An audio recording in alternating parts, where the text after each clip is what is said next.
Rende graças ao Senhor, porque Ele é bom e as suas misericórdias duram para sempre. Nós estamos de volta, nós tivemos alguns problemas com as gravações e não conseguimos subir para o YouTube. E nós estamos, graças a Deus, de volta e para falar com vocês.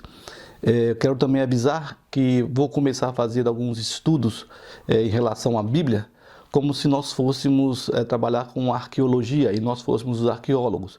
Vamos trabalhar com camadas. E eu gostaria de explicar para vocês a Bíblia de Gênesis e Apocalipse, o seu conteúdo, né? E nós vamos saber as histórias e as repartições da Bíblia. Eu acho muito importante, algumas pessoas me pediram, tenho alguns que foram meus alunos e já tiveram esse estudo. E se quiserem rever, tudo bem, se não, fica tranquilo. E hoje nós vamos dar uma palavra. Vieram me perguntar mais uma vez sobre essa questão de Deus, né? Se Deus, pelo pensamento cristão, principalmente o pensamento evangélico, Deus, ele só ouve e só cuida do cristão.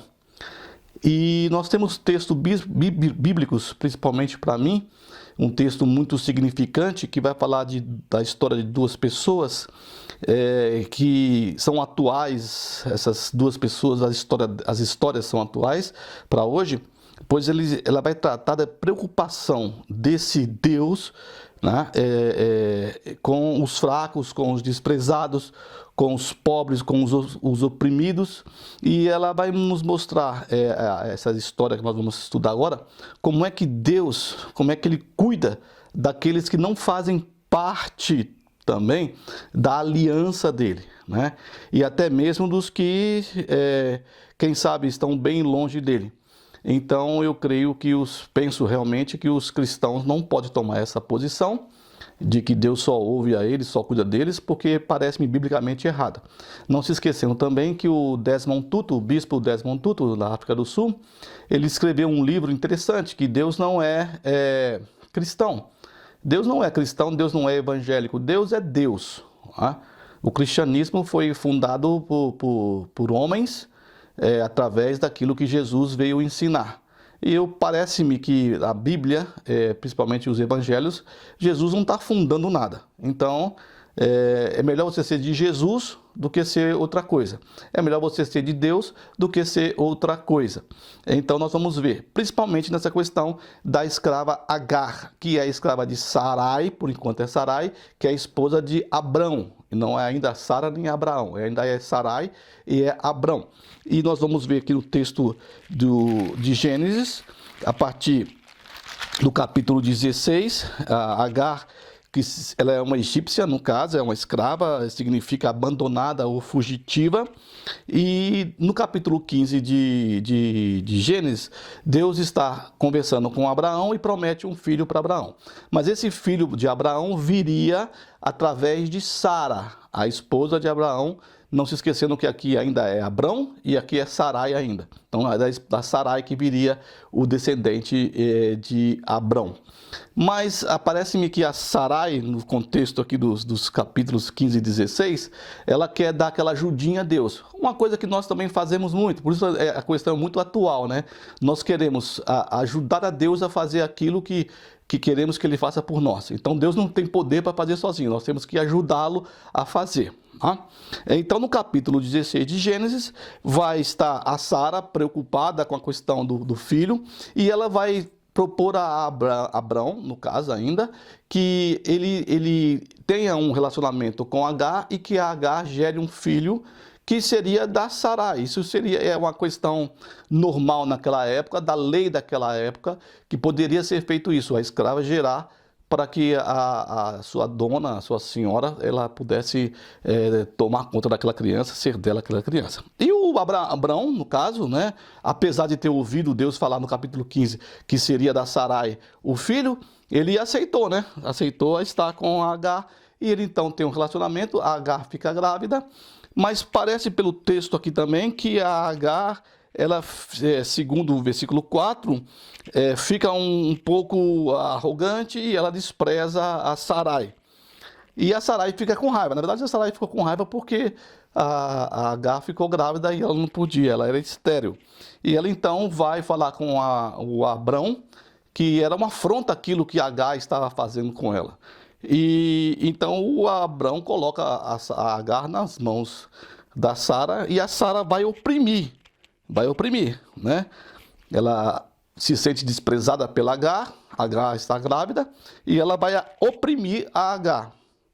E no verso 6 diz que Sarai humilhou, né? Sara humilhou a Agar e Agar foge da presença de Sarai. E no verso aqui, Sarai humilha a Agar e Agar foge da presença de Sara. Ela vai descendo pelo Negev, o sul do Israel, no deserto, indo para o Egito, e ela está ali naquela questão de fugir, de fugitiva, e aparece um servo do Senhor, que nós temos como o mensageiro do Senhor.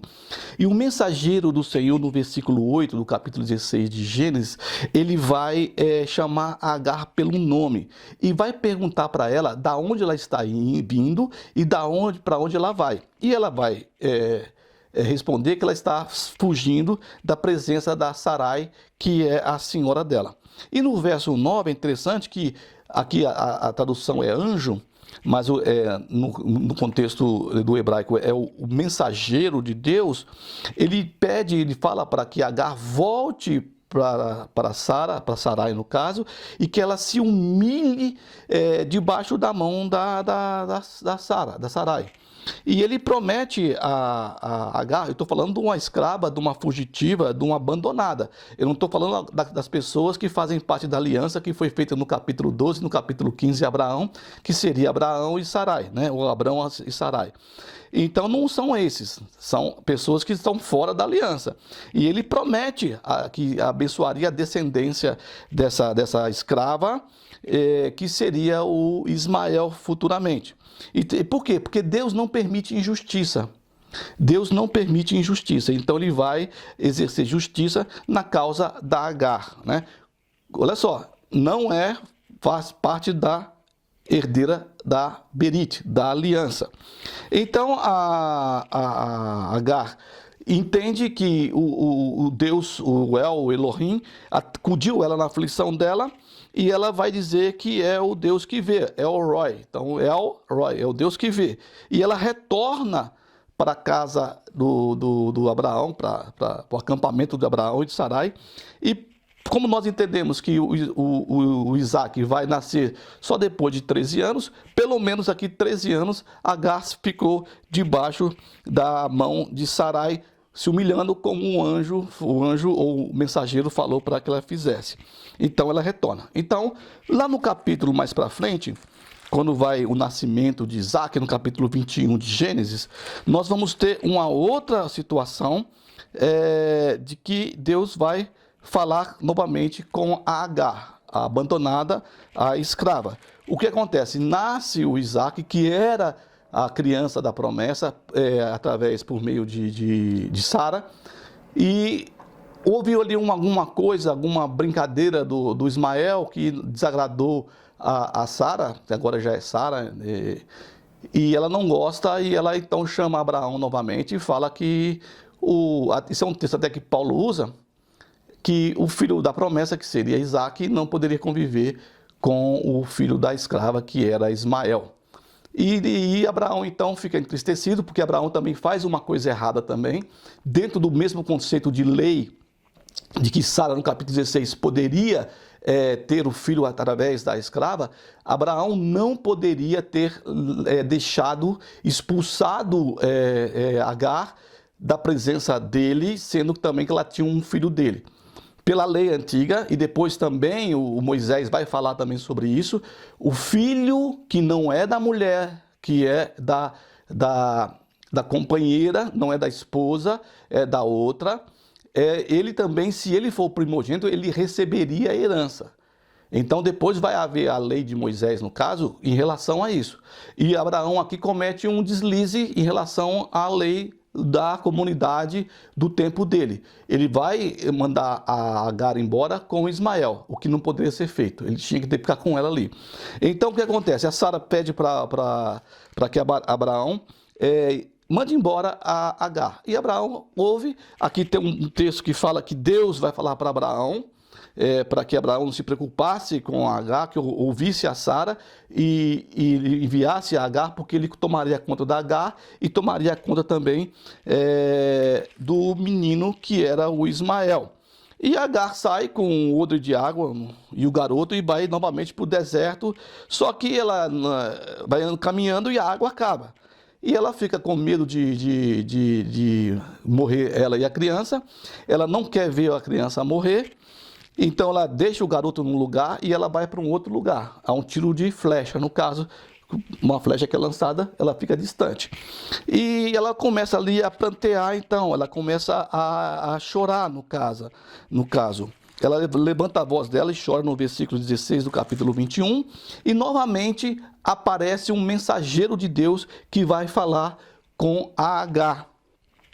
E no capítulo 21, verso 17, esse mensageiro diz que Deus ouviu. É engraçado que Deus não ouve o choro de Agar. Deus não ouve o pranto de Agar e nem o clamor dela. Diz aqui o texto que o Senhor, ele ouviu o choro do garoto, ele ouviu a voz do garoto que estava distante de Agar, né? E então aqui no verso 17 diz para que ela não temesse, porque Deus tinha ouvido a voz do menino da onde ele estava. E novamente esse anjo, esse mensageiro, vai prometer uma vida próspera e bênção sobre a vida do garoto, do Ismael, e para que ela não tivesse medo. Então, no texto diz que o Deus abre os olhos de Agar e ela vê um poço de água, pega a água para ela, para a criança, e eles sobrevivem e ela desce para o Egito, e ali então Ismael casa com uma mulher egípcia.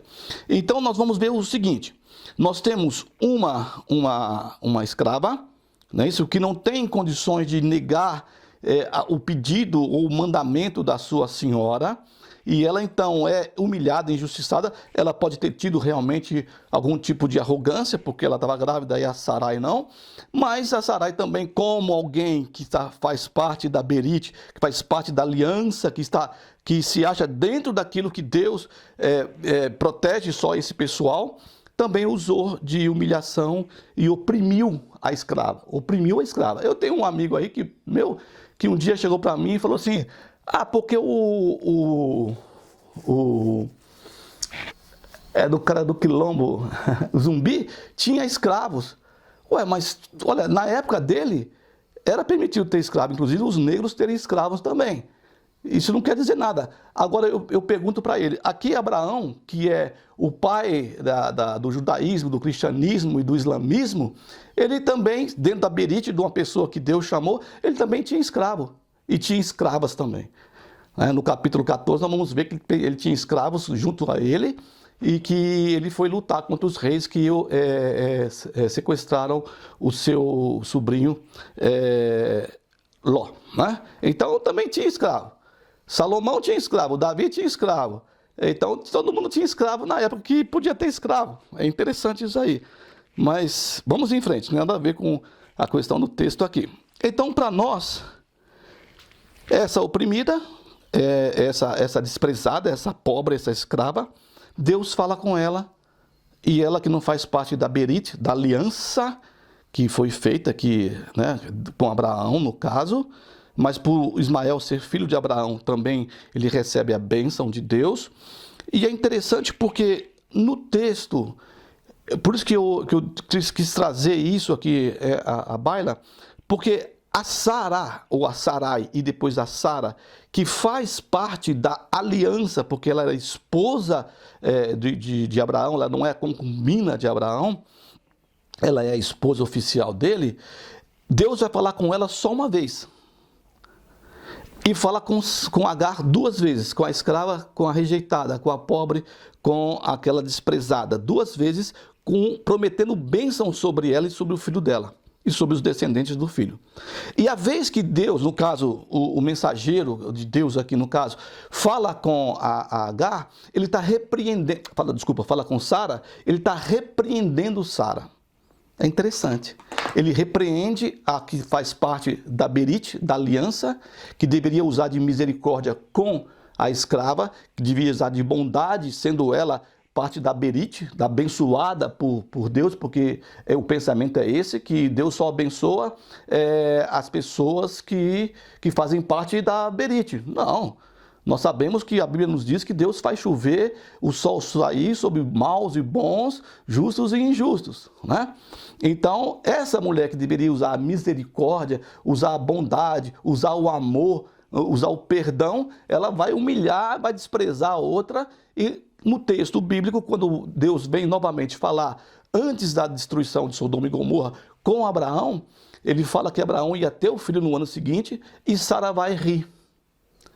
Ela vai rir porque o Abraão também ri, só que ele ri de uma outra maneira. A Sara já ri de uma maneira que, pensando na questão sexual, terei eu prazer, né? Mais uma vez, o meu senhor também, que é o Abraão, e o mensageiro assim, por que Sara sorriu? E ela fala assim, eu não sorri. Ele diz, você sorriu. Então ele fala com a Sara para repreender ela. A pessoa que faz parte da Berite. Enquanto a pessoa que não faz parte da Berite, que é desprezada, é escrava, é alargada, é injustiçada, ele vai falar com ela 2 vezes e 2 vezes abençoando essa pessoa. Então, para quem me questionou essa questão, eu digo o seguinte, nós temos que ler a Bíblia. Temos que ler a Bíblia e temos que olhar e ver o movimento que é feito pelo Espírito de Deus, por Jesus, em relação a essas questões de que nós muitas vezes achamos que nós somos superiores a outra pessoa. E Deus vai aqui falar com Agar, com a desprezada, com a pobre, com a desamparada, enquanto aqueles que se acham e se julgam dentro da aliança, da Berite, porque Deus falou comigo, Deus tá por fora. Vai ser repreendido, como Sara foi repreendida porque ela mentiu. Então nós temos que pensar que esse Deus é um Deus misericordioso. Apesar das pessoas acharem que Deus não está nem aí, já dissemos isso, que ele é mau, tal, não. Ele é misericordioso, ele cuida do necessitado, ele cuida do desprezado, ele cuida do pobre, ele cuida do oprimido, e ele está vendo a injustiça, e ele não se agrada com isso. Ele vai exercer justiça sobre aqueles que cometem a injustiça.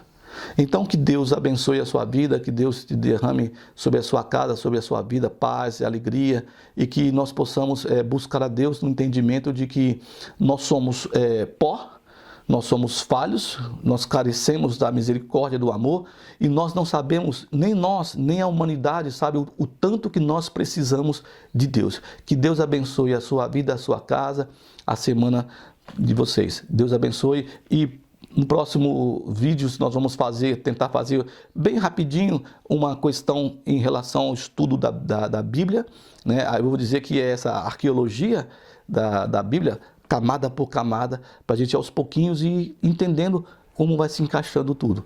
Deus abençoe em nome de Jesus.